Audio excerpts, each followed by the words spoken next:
And hello fellow tankers, Space Bandit here with another episode of World of Tanks. And today, guys, we're gonna talk about platoons and how platoons help you boost your win rate. So I don't platoon a lot, to be honest. I roll solo a lot of the time, but every once in a while I get to platoon with Destroyer. And Destroyer and I think we make a pretty good platoon. Every time we play, our win rate is pretty high. I don't think we're losing a lot of games when the two of us play together. And for whatever reason, we tend to understand each other pretty well, I think. So we usually end up with some pretty good games. I mean, a lot of time there's steamrolls and you just run over opposition. So, you know, that's part of it as well. But in many cases, we end up with games like this, which are pretty good. And what I have for you today is 3 games. Now, each game is slightly different. The first one, we're top tier. I'm in a defender, he's in his Tiger 2. And in this one, we're going to show you how to push the flank when you're top tier platoon. In the second video, we're going to be in our Tiger 131s, which are also OP for its class, I would say. But we were drawn mid-tier, so we'll show you how that ends up. And then the last game I'm gonna show you is in my T95E2, the premium tank. And I think, from what I remember, Destroyer is in his Centennial. And that game is gonna show you how to work in a platoon to secure a win.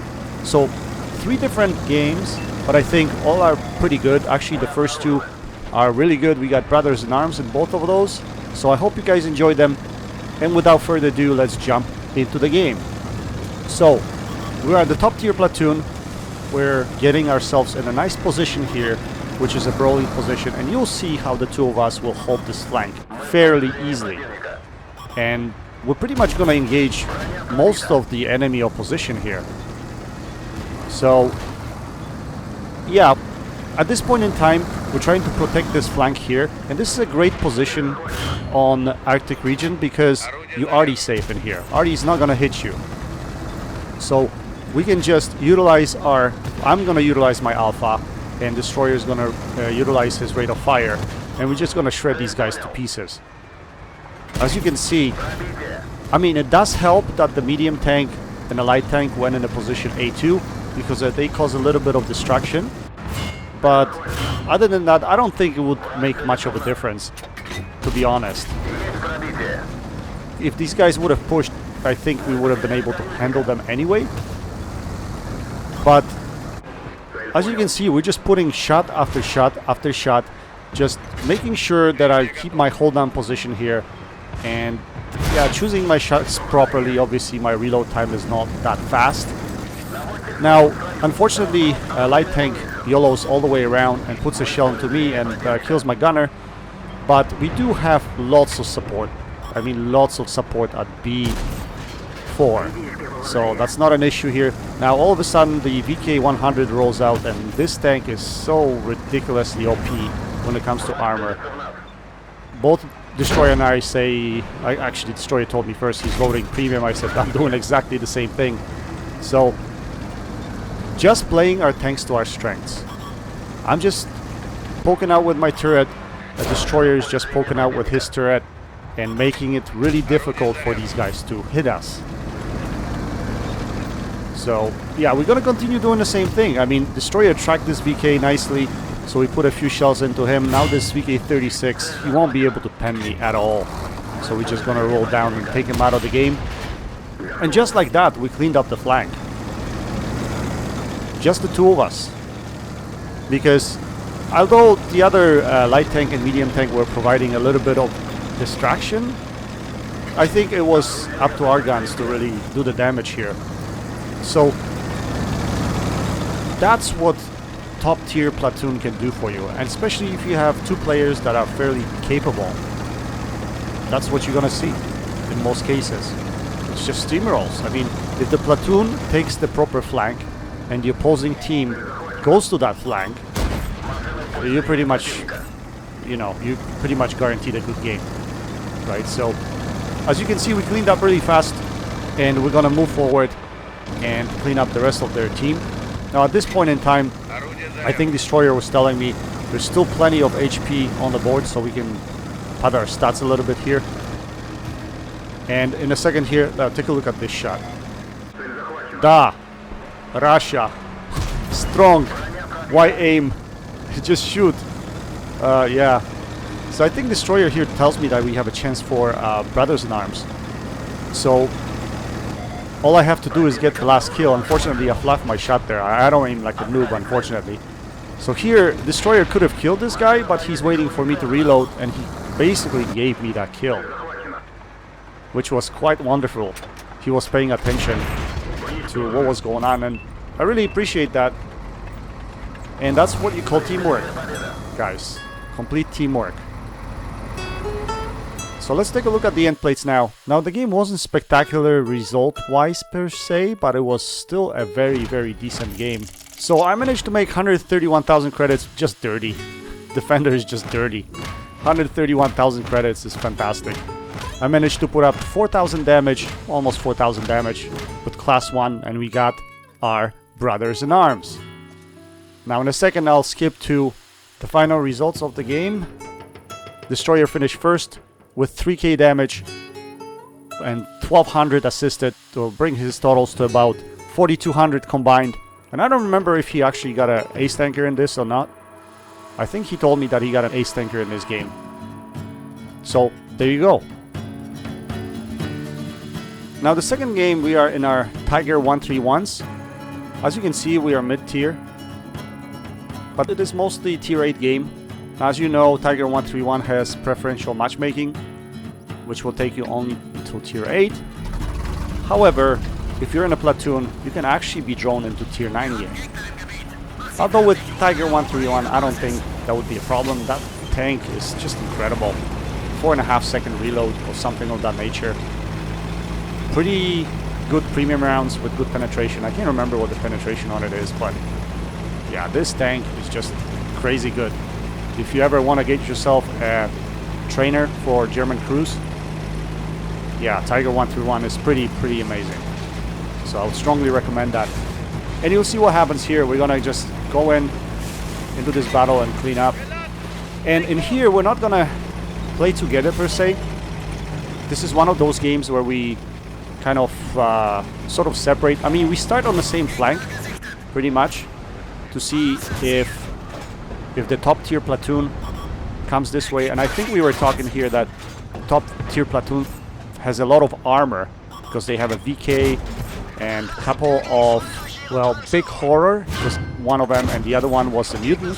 So a couple of mutants and a VK. So I have my APCR loaded here because I was expecting them to come in this direction, but they didn't.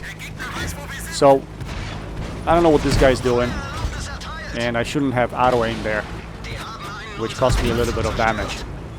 But anyway, we switch here to our standard rounds because we realize now that the top tier platoon is not coming here.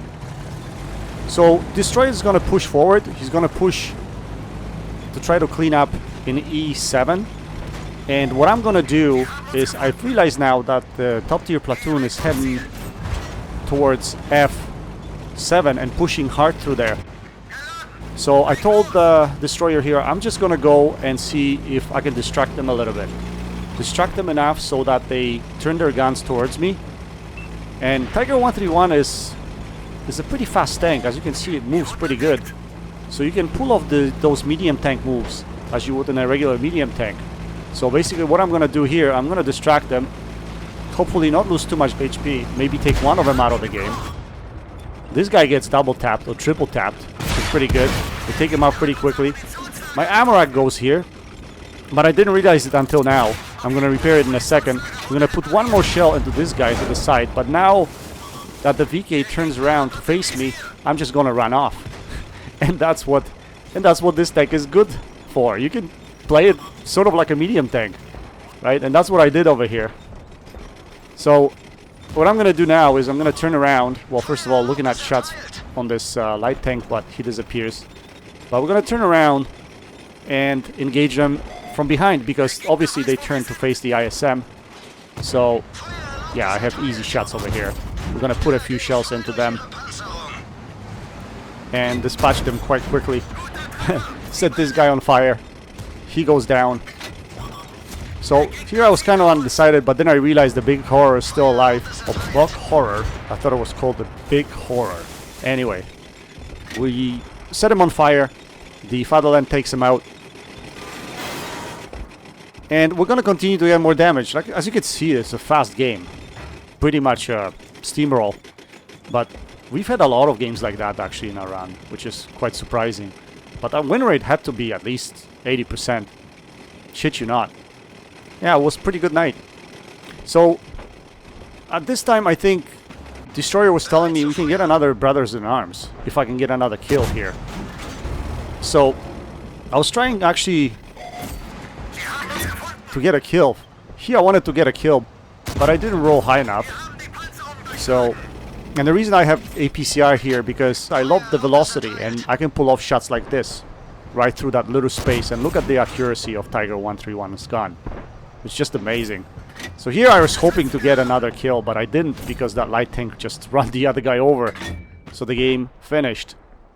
But I think Destroyer had enough kills at this point in time to secure another Brothers in Arms for us. Let's take a look at the end game stats again. So again, these are not like fantabulous games or anything like that, crazy damage, but they're like very decent games in a run. So we got our Brothers in Arms, second one on the night. I put up about 2.8k damage with Mastery Class 1. Destroyer finishes first with 2.8k damage, and he had actually 4 kills with 1679 base XP. I was at 1543. So we finished 1-2 again.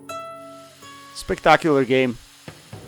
I mean, not out of proportion. It's just a very, very, very solid game for the two of us.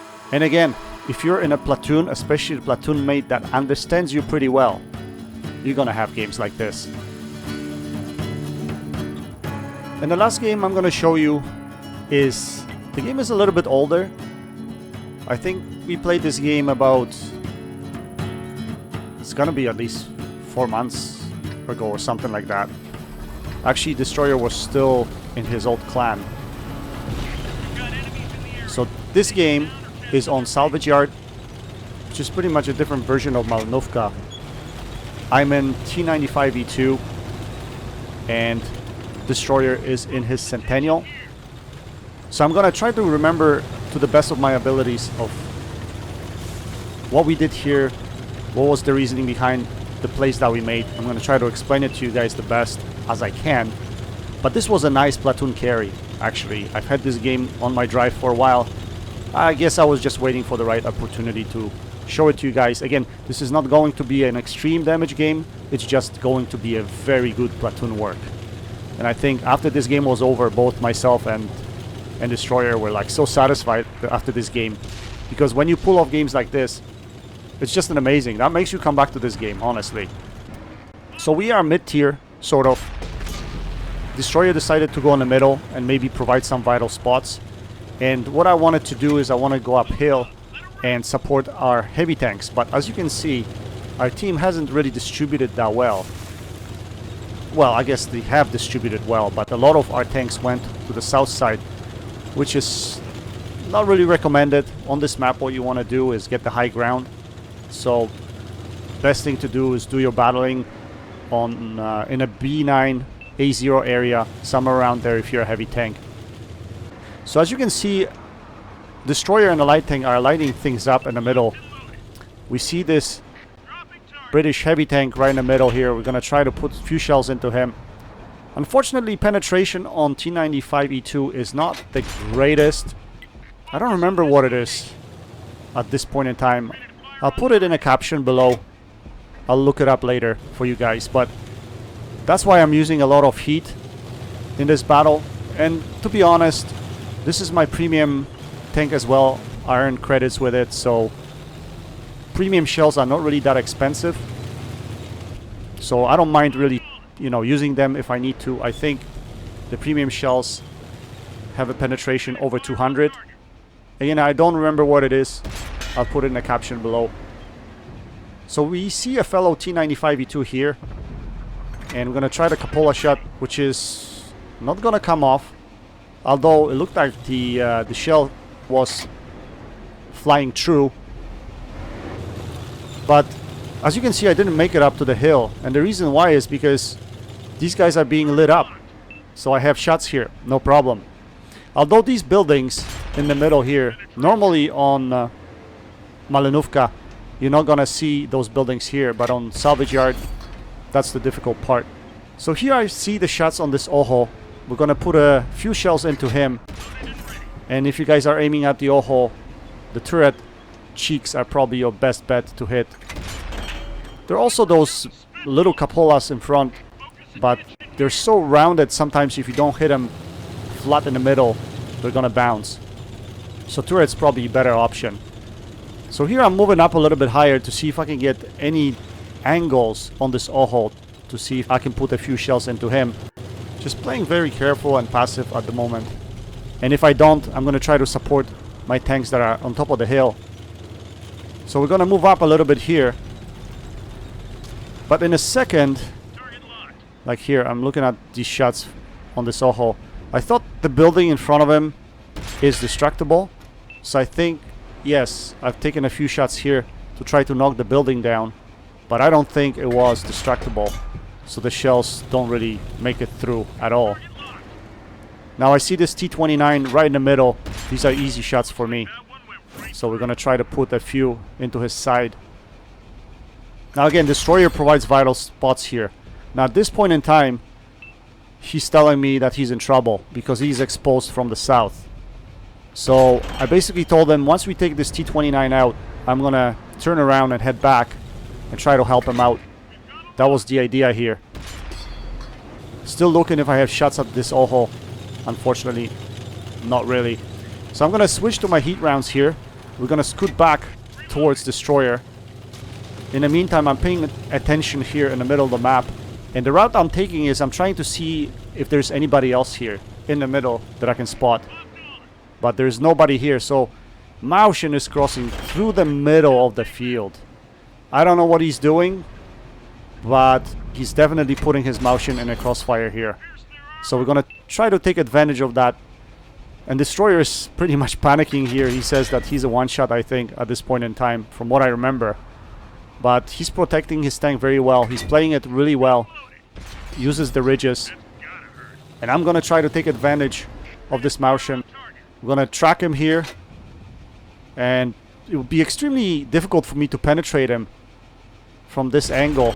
But if we shoot him right in between the tracks, we should be able to pen him. We're gonna try to do this again. Can we pen him here? Yes, we pen him, but we get spotted. So we're gonna dip down now behind this rock. And I have to be wary that artillery might be looking at me here. At the same time, as you noticed, we lost the hill. All of the tanks that were there, they're pretty much gone. So I decided to drop all the way south to where our numbers are. And we're gonna try to engage this Maushin from the other side and put a few shells into him. And hopefully Destroyer can survive. Now this Maushin is in pretty bad situation because our entire team is on the south side, so everyone's got pretty much shots on him. And luckily Destroyer survives this onslaught from Maushin. And at this point, I think he's in no man's land. He can't really go anywhere from that position where he's in now. So what I decided to do is I decided to drop back here and push through the south. That was my initial thought. And I was thinking if Destroyer actually spots someone coming off the hill, I should be able to have shots at them. But then I changed my mind. Simply because if you look at the health of Destroyer, he doesn't have much. He's pretty much a one-shot to anything on the opposing team. And I'm at full health. So why would I want to leave him there to die where I can actually take the hits if I need to?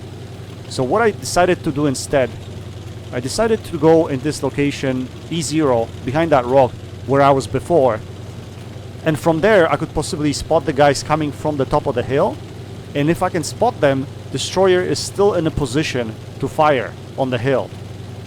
So instead of him using his HP, I decided to use my HP instead, and that made a lot of sense here.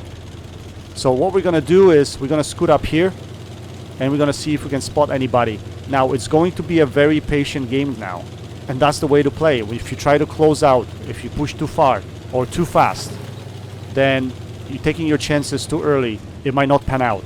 So you have to be really, really patient in this situation. Here you can see me, I got spotted.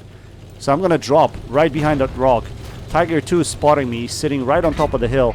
Unfortunately, I missed my shot. I panicked there a bit, just auto-aimed and fired. And I think Destroyer tried to put a shell into him, but he couldn't.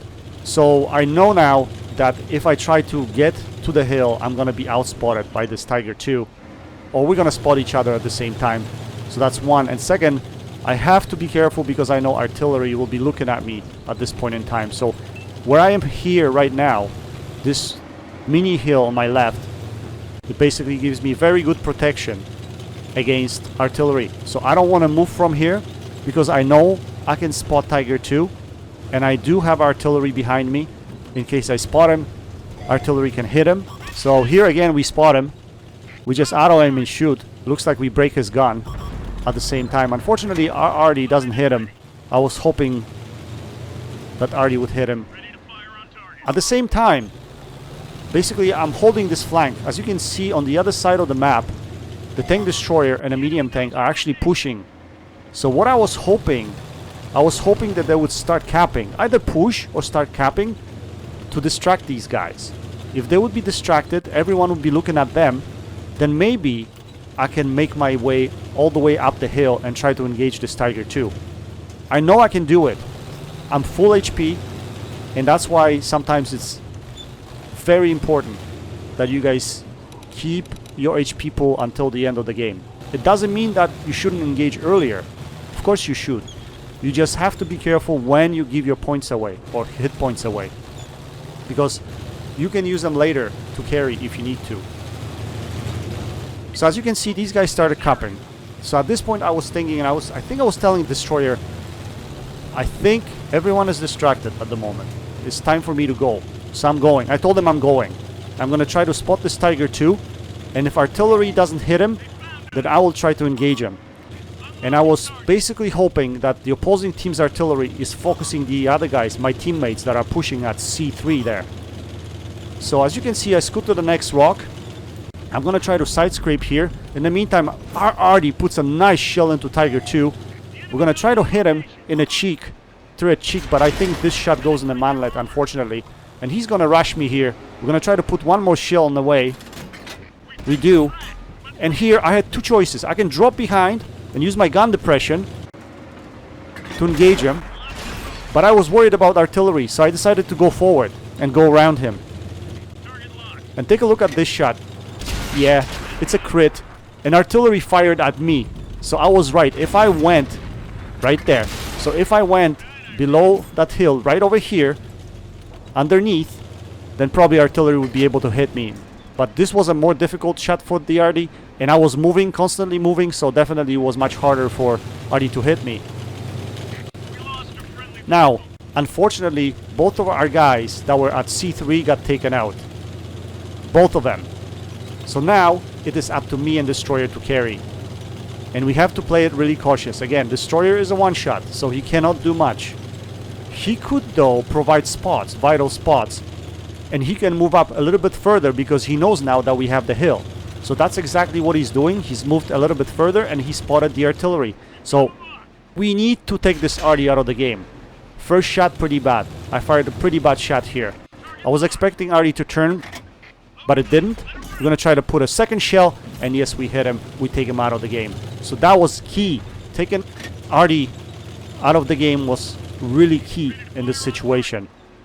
Now, Destroyer spotted the tank destroyer, which is fantastic. We know where the tank destroyer is now. So what we're going to do is we're going to move forward. This Oho is in pretty bad spot. He's hiding behind the building. So we're going to try to see if we can spot him.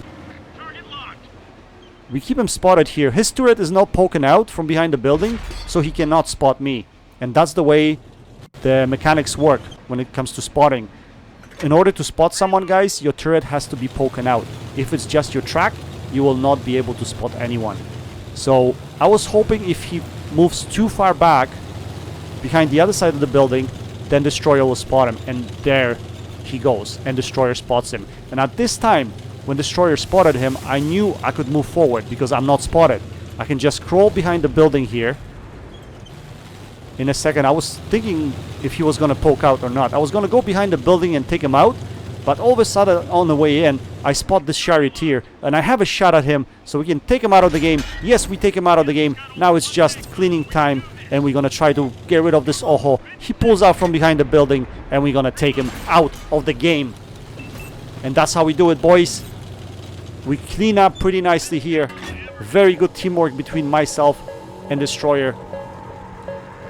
Tactically, I think we played it fantastic. It was very good tactical and patient play.